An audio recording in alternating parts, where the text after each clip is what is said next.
Hello, everybody. We'll just give people 30 seconds to jump into this webinar.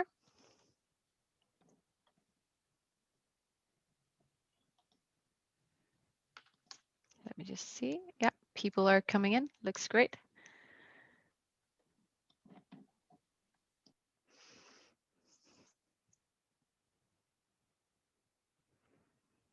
Yes. Okay, 5 more seconds, and then we'll start.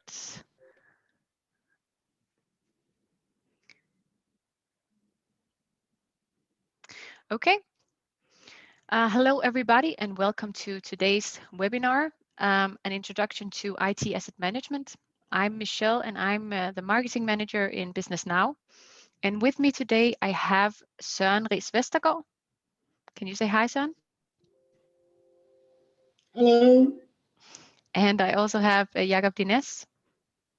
Hello, everybody. Yeah, so Søren Ries Vestergaard will be the presenter of today's topic. And Søren is more than capable of presenting anything within this topic. He has IT asset management certification. He has more than 15 years. He's been IT assets accountable. He has the ServiceNow hardware asset management certification. He has the ServiceNow software asset management certification. And yeah, you get the picture. And Jakob is also more than capable of moderating questions, and that will be his role today, moderating. We have a lot of people joining us today, which we're really excited about. Today's topic seems very relevant. So just some quick practical things. We have 30 minutes today, so normally I would say just ask away, but we need to stick within the time frame, so we won't have a lot of time for questions today, but we promise you we will follow up on questions if you ask them with the Q&A function we have down below. If you just take your mouse down to below at the bottom of your screen. And we also do a quick poll in the end to get better. We always want to get better at doing these webinars. Recordings of this webinar will be shared via email tomorrow, and we will also upload the recording to our YouTube channel, and that YouTube link will be shared on our LinkedIn page tomorrow. So tomorrow there'll be recordings wherever you want to find them. And I think that was all for me. So without further ado, Søren, take it away. Thank you very much, Michelle. So today's topic, IT asset management. What are the outcomes you will get from this short webinar? You will hear about the whys of IT asset management. Why are organizations increasingly becoming interested in sort of making their IT asset management practice more effective? And where can you find sources of good IT asset management practice to assist you and to inspire you?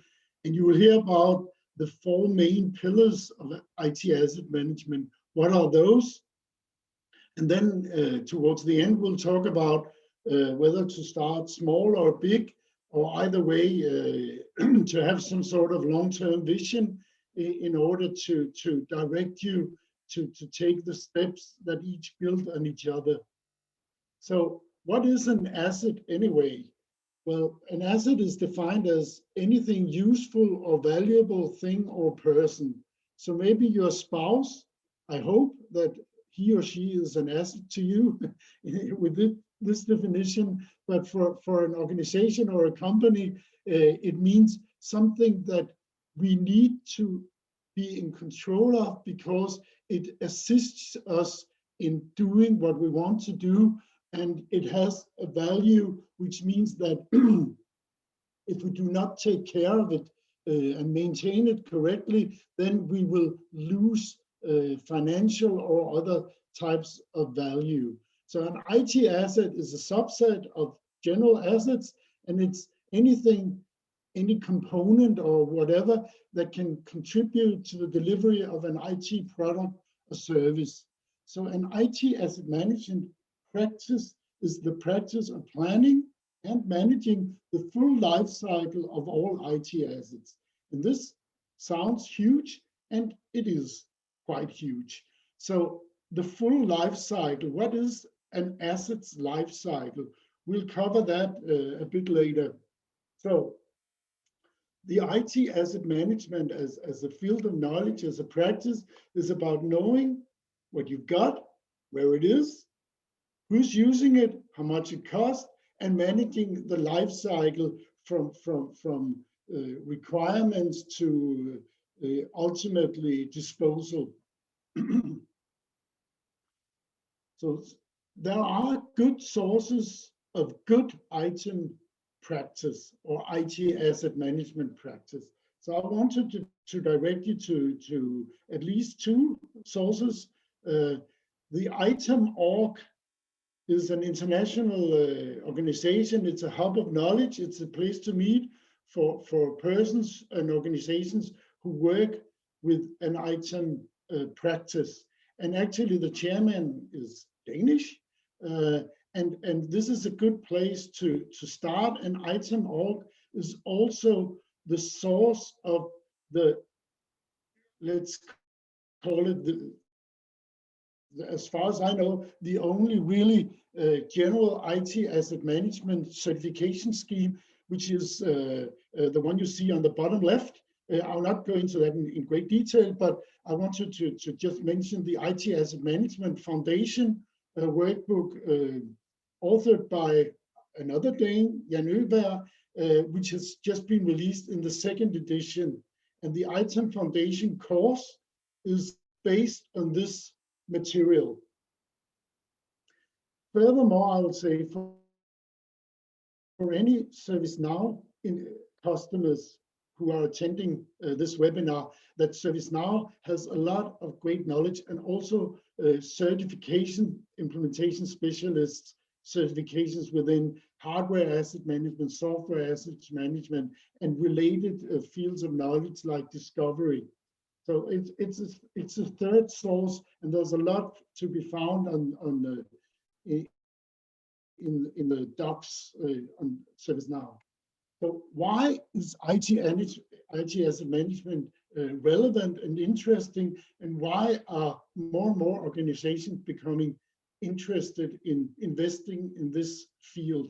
Okay, if you don't care about IT asset management, then you will not be able to ensure that you have an effective security management practice, because you need to know what should be secure in order to secure it. So you need to know what you have, what it's worth, the risks, in order to secure your assets. Furthermore, if you don't know what you have and you're not interested in what you own and the assets that are under your control, financial records will be compromised, or at least not compliant with general good practice and maybe even the laws and regulations, because it's about knowing the assets in the balance sheet and what they're worth at any given time. And if you don't know what your assets are, then you have no way of knowing that. And moving further with the clock, software non-compliance is actually perhaps the greatest financial risk of not caring about IT asset management, because if you're not compliant with your strategic software vendors, then they may issue fines to you, and you will need to perhaps pay a lot of money for licenses that are for previous years, and it's a huge financial risk. So if you do care about IT asset management, you have a great source of information, valid source of information for ensuring that security management can be effective, that financial reporting can be correct, and that software license compliance can be established and money saved, plus more. So this is sort of the overall business case of why IT asset management is relevant and interesting. Adding to that, more and more places where we go to seek information about good IT practice.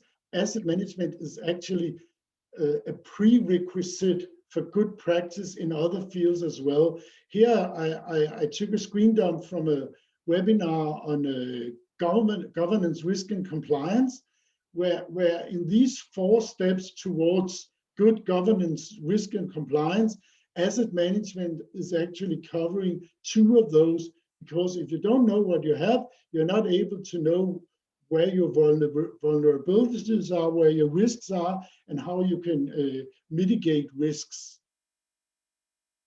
Okay, so investing in IT asset management costs money, yes, but if we assume, and this is just a general example, that the IT budget is around 4% of the combined organizational budget per year, and the software budget, which is a general practice in many organizations, is around 25% of the 4%, and you can save 10% of the 25% of the 4%.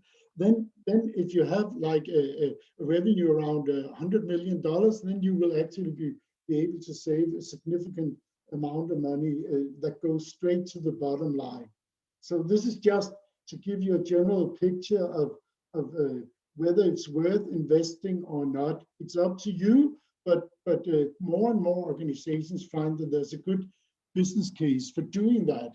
So the IT asset management practice, each activity here, and this is just an overview, is a major undertaking in itself. And thankfully, we have good sources of information that can help us along the way. But IT asset management is about, first and foremost, record keeping and maintenance, to know the truth about the contractual functions regarding your assets, maintenance,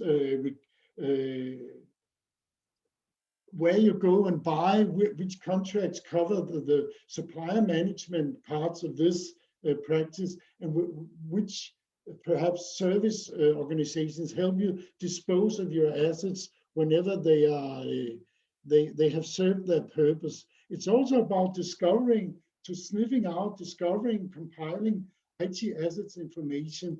The amount of information to just know what you have is immense, and I guess you all know who are attending this IT asset management webinar that this cannot be done effectively and efficiently on a manual basis. You need some sort of automation that can go out and find out what you have and organize that in an asset database within some sort of system or tool where you can work with it in a manageable way. So you have an inventory of your assets, and this inventory is consistently and constantly updated to reflect the actual situation out there. Okay, and you need to link this inventory to your financial activities in order to do a correct and comprehensive financial reporting. Furthermore, IT asset management, a good IT asset management practice, will support many other important business processes which cannot be effective without asset management. Just a few examples: information security management. You need to know your information assets. You need to know your hardware assets in order to establish a good, effective information security management practice, and also for risk management, which I covered in the previous slides. So you need to track financial activities around IT assets, cost of acquisition, licensing, upgrades, maintenance, and so on.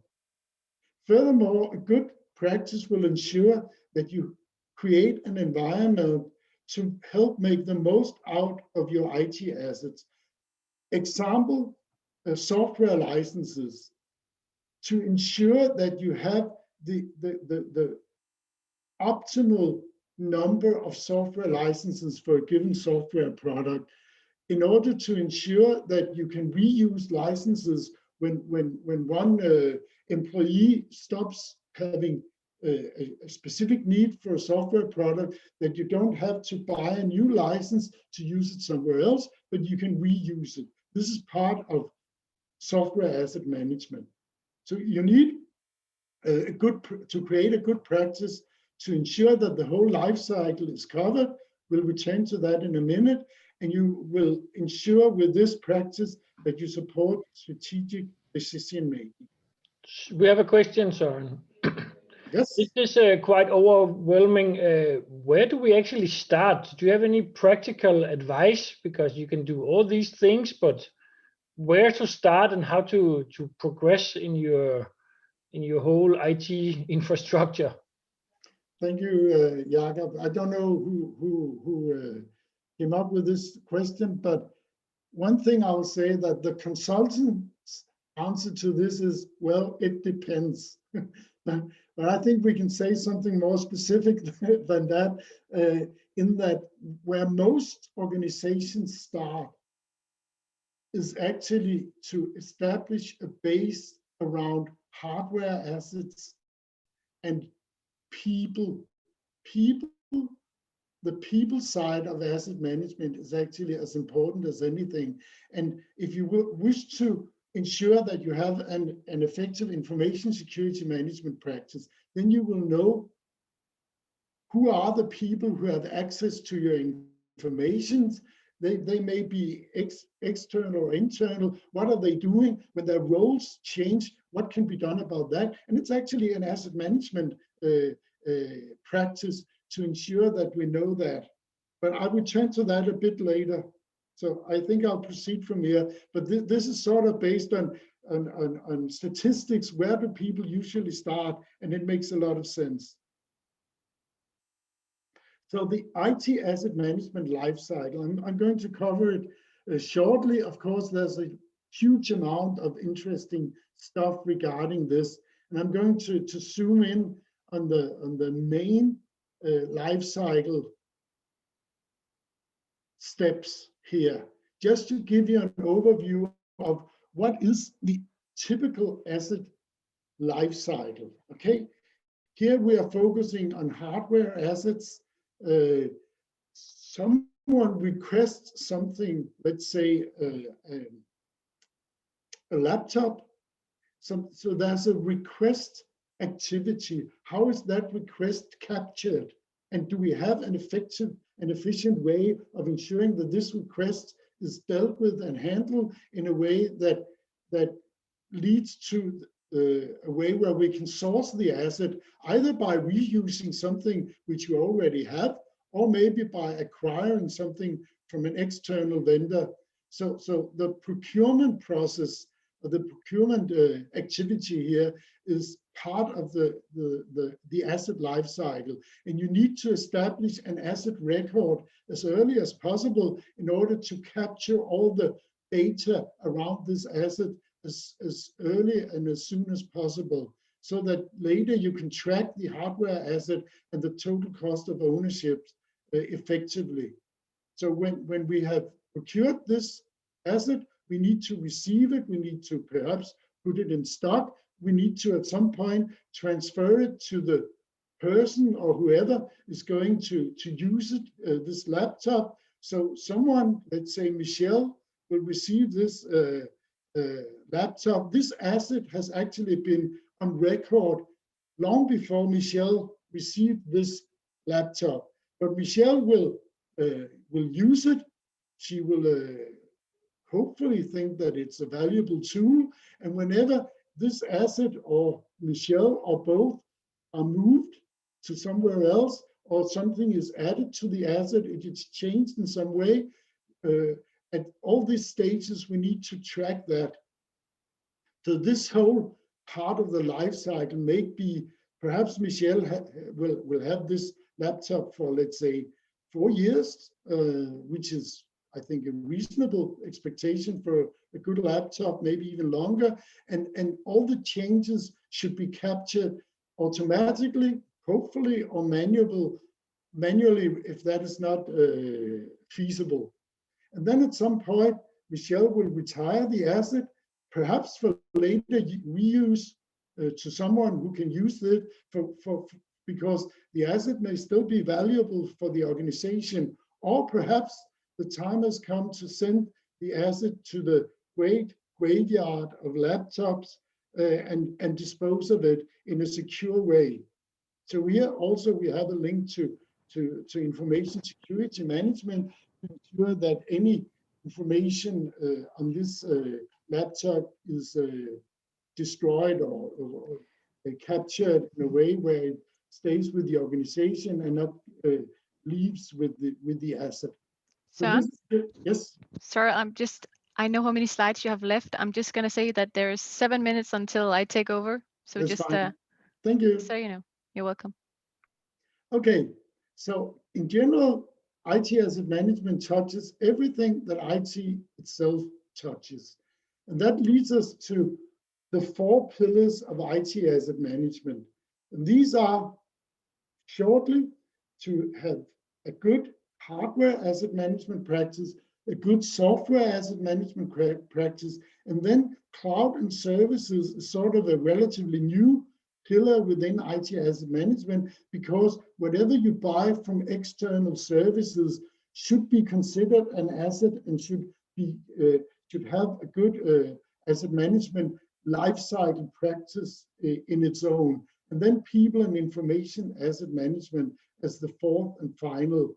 And if you look at the certification scheme for the IT asset management certifications, that scheme is created around these 4 pillars. And the ITAM, IT Asset Management Foundation course is built upon introducing you to these 4 pillars. So where do we start? Just shortly, if we want to establish, of course, we need to have some sort of vision, business case to say what is interesting for us to manage and what is not interesting. And here we should take a long-term view, assign roles and responsibility. Who owns this IT asset management practice? Who should be responsible for doing the work on a day-to-day basis? And based on the current business environment, where can we establish a pilot to actually give us the experience before we do something large scale, to learn and create a plan for how we can roll out the IT asset management practice in a time-boxed fashion, a phased approach moving forward. And the pilot could and should start with the people involved gaining the knowledge in order to be able to actually contribute to your organization. And then we need to define the scope of the pilot.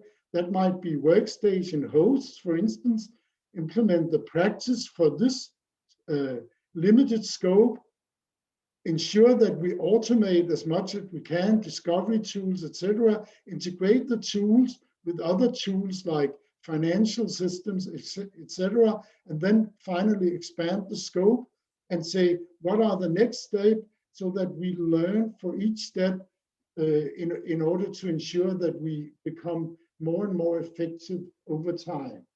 So one way to start might be to attend an IT Asset Management Foundation course. And this is a short pitch for the course, which is coming up in Business Now, March 3rd and 4th.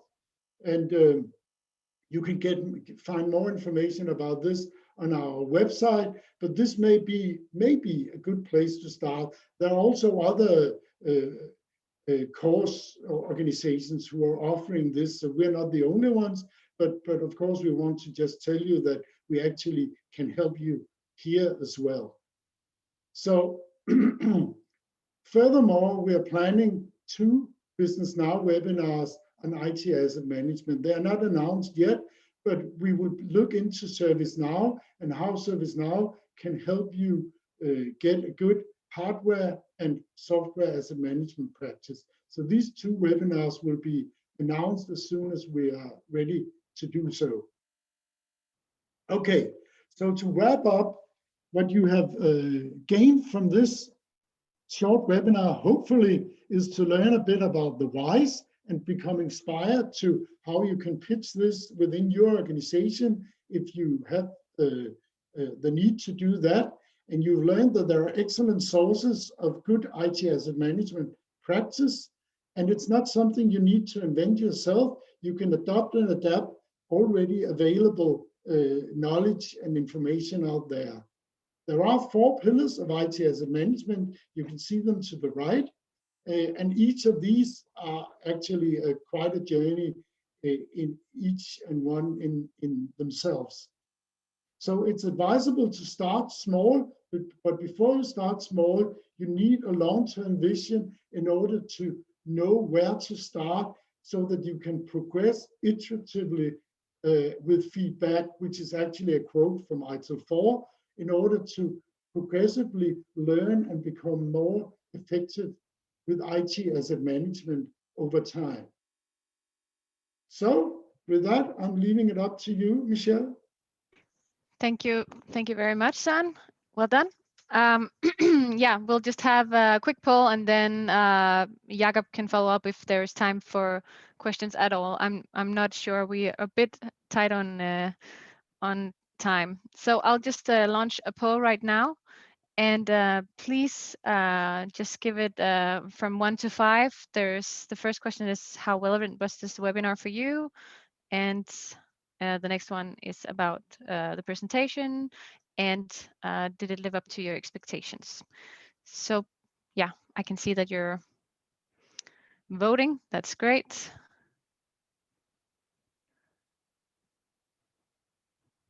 Thank you. I'll just give it 30 more seconds. And maybe, I don't know, can you change to the next slide while people are still? I hope. I'm not sure you can. Oh, you can. Oh, I can. Yeah. And Jacob, you can, was there something that we need to address on this webinar, or else we can say that we can answer your questions if you send us an email on the next slide. If you take the next slide, I'll just end this poll.